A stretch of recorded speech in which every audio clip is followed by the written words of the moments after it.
Hi everybody. Today I'm going to talk about suicide is selfish. In the Bible there was a man named Paul, and during Paul's ministry he actually spent some time in jail.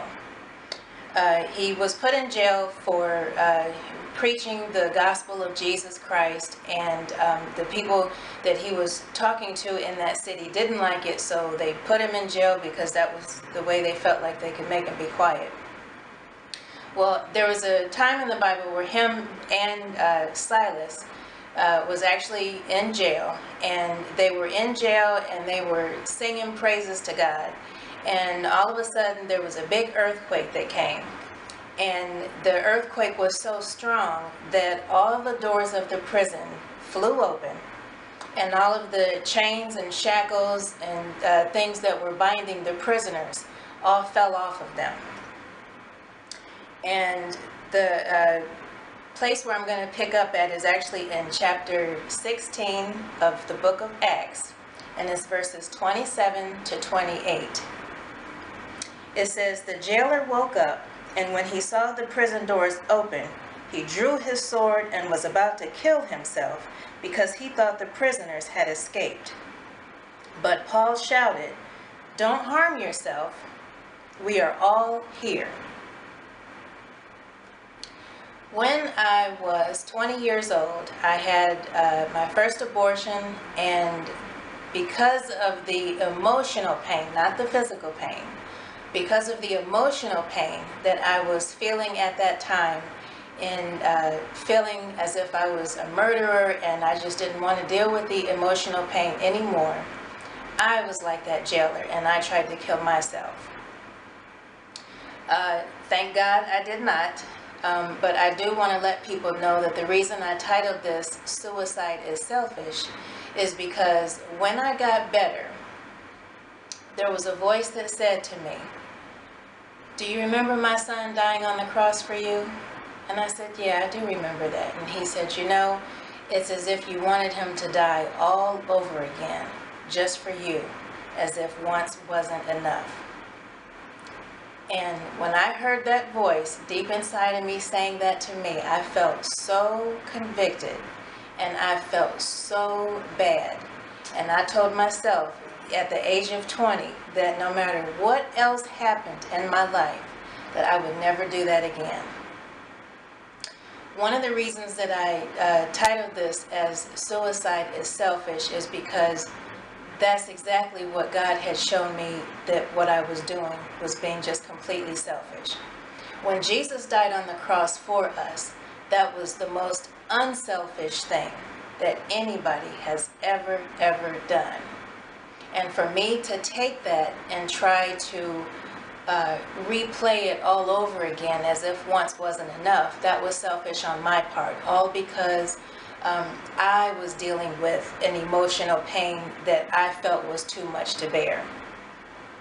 And I'm not trying to belittle anybody's situation, because we all go through hard times, we all go through tough times. But I promise you, nothing is ever worth you taking your own life. Because if that were to happen, one of the things that I did not think about, but I do think about now, is the people that would have been left behind had I done that. And I'm not even talking about the fact that I wouldn't have been able to experience the lives of my 3 kids now. I'm saying the fact that my parents were still here, and they still are. But my parents, my friends, my other family members, all of those people would have had an emptiness, a selfish emptiness that I would have caused them to have to deal with. And that would have been very painful for them to deal with. And that's not something that even crossed my mind when I was going through that time of trying to take my own life. I wasn't thinking like that. But I'm making this video because I want people to know that that's exactly what will happen. Nothing is ever worth me taking my own life, no matter how bad things have gotten in my life.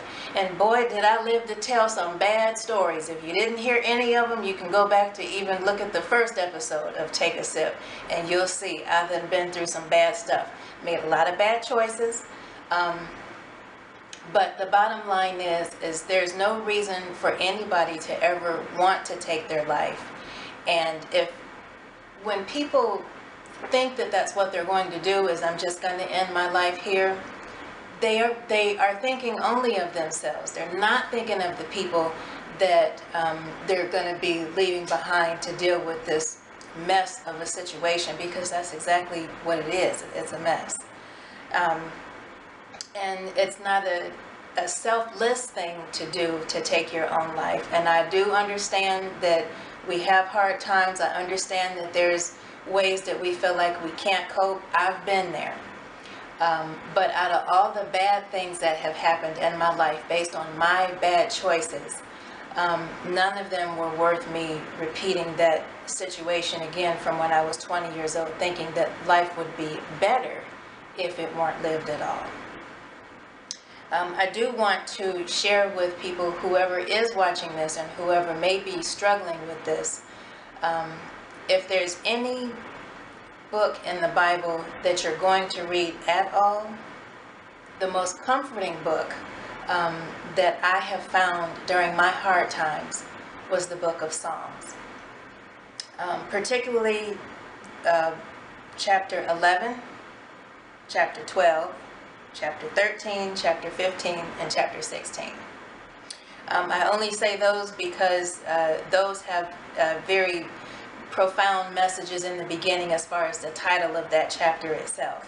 There are a lot more chapters in there, in that whole book, that are very, very helpful. But if I had to leave you with one scripture from the book of Psalm, that would actually be Psalm chapter 39, and it'd be verse 7. It says, "But now, Lord, what do I look for? My hope is in you."